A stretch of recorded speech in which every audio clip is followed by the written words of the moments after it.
लिए एक नौजवान लड़का धड़ल्ले से सिगरेट पीता हुआ जा रहा है। सामने से उसका बाप आ रहा है, एकदम डर गया, फेंक दी सिगरेट। बाप की नज़र ना पड़ जाए। बाप से आप डर रहे हैं, और डरने का मतलब यही कि बाप का अदब है ये कि कम से कम मेरे बाप कम से कम हमें सिगरेट पीता हुआ ना देखें। ये एहतराम कर रहे हैं आप। डरने का मतलब ये थोड़ी कि बाप उठा के पटक देंगे, अरे अब तो तुम उससे ज़्यादा मजबूत हो चुके हो, अगर दोनों में लड़ाई हो जाए तो तुम ही अपने बाप को उठा के पटक दोगे। तो ये बाप का डर है नहीं, बाप का अदब व एहतराम है। आप तो जल्दी से सिगरेट फेंक दी, लेकिन कहा यही जाएगा कि आप अपने बाप से डर रहे हैं, डरने का हक अदा कर रहे हैं। बड़े भाई का अदब, उसके सामने सिगरेट नहीं पी रहे हैं। हर चीज से आप डरते हैं। बहुत से लोग आपको ऐसे मिलेंगे जो इस मिंबर पे आएंगे, कुर्सी पे आएंगे, खड़े होंगे, तकरीर करेंगे जलसों में, अल्लाह से डरो, और क्या वो खुद कहते हैं मैं अल्लाह से डरता हूं, अल्लाह के अलावा किसी से नहीं डरता। ये गलत बात है। आपको ये कहा ही नहीं गया कि आप अल्लाह के अलावा किसी से न डरें। और जो ये कहता है मैं अल्लाह के अलावा किसी से नहीं डरता, वो खुद ही झूठ बोलता है। डरने का मतलब यह है कि आप अदब और एहतराम को मलहूज रखें। अच्छा, अल्लाह के अलावा आप किसी से नहीं डरते, अगर आपके सामने शेर आ जाए तो आप क्या करेंगे? खूनख्वार शेर आ जाए अचानक आपके सामने, आप क्या करेंगे? आप भागेंगे। अरे जितना मुमकिन हो सके आप अपने आप को बचाएंगे, भागेंगे। तो आप नहीं डर रहे हैं क्या? फिर आप ये क्यों कहते हैं कि मैं अल्लाह के अलावा किसी से नहीं डरता? और यहां अगर आप सीना तान के खड़े हो जाए, शेर मार पंजा, मैं अल्लाह के अलावा किसी से नहीं डरता, तो आपसे बड़ा कोई बेवकूफ होगा? यहां आपको नहीं कहा जा रहा कि मत डरो, डरना पड़ेगा शेर से। और डरने का मतलब यह है कि जितना मुमकिन हो सके आप उससे दूर हो जाएं, वरना राम राम सत्य हो जाएगी। सांप को देखते हैं तो सांप से डरने का मतलब क्या है? जहरीला सांप है, आप उसके मुंह में जानबूझकर उंगली मत दीजिए, वरना मारेगा एक डंक और डस लेगा, मर जाओगे। तो आप सांप से भी डरते हैं, और उससे डरने का हक यह है कि आप उसके मुंह में उंगली नहीं देते हैं। घर में आग लग गई, आप आग से भी डरते हैं, और आग से डरने का मतलब यह है कि आग में जानबूझकर आप जंप नहीं लगाते, कूदते नहीं हैं, छलांग नहीं लगाते। यही उससे डरने का हक है, यही उससे डरने का मतलब है। आप जहर से भी डरते हैं, जहर को देखकर कोई भागता है नहीं, लेकिन जहर से डरने का मतलब क्या है कि जहर को आप इस्तेमाल मत कीजिए, क्योंकि आप जानते हैं जहर को आप इस्तेमाल करेंगे तो क्या होगा? ख़त्म। तो जहर से डरते हैं, डरने का मतलब जहर को आप इस्तेमाल मत कीजिए, खाइए मत, पीजिए मत। इन तमाम चीज़ों से आप डरते हैं, उसके हक के साथ।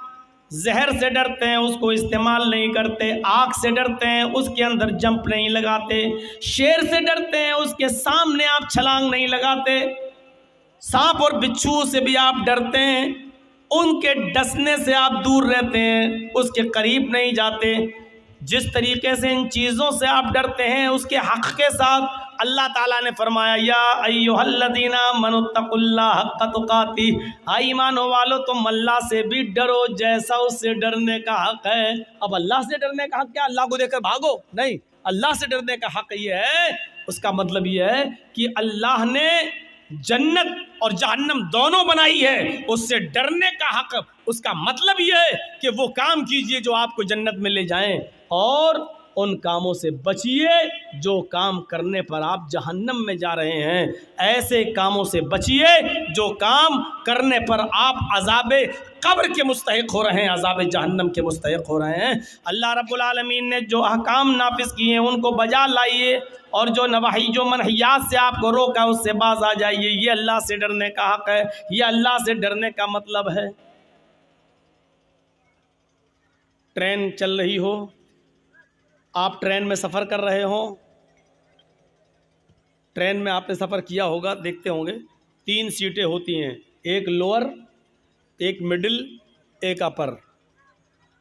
आप सफ़र कर रहे हैं, आपकी सीट लोअर है, नीचे वाली, बीच में एक और आदमी है जो लेटा हुआ है, और अपर बर्थ पर एक और आदमी। रात में गाड़ी चल रही है, रात में आप पेशाब करने के लिए उठते हैं, टॉयलेट जाते हैं, बाथरूम जाते हैं, पेशाब करके आते हैं, तो क्या देखते हैं कि मेरी सीट तो नीचे है, लेकिन मिडिल बर्थ पर बीच वाली सीट पर एक आदमी लेटा हुआ है, बेहोश है, और उसकी जेब में 2000 रुपये के नोट की एक गड्डी है, या 500 के नोट की, 500 के नोट की एक गड्डी है जो उसकी जेब से बाहर आ रही है।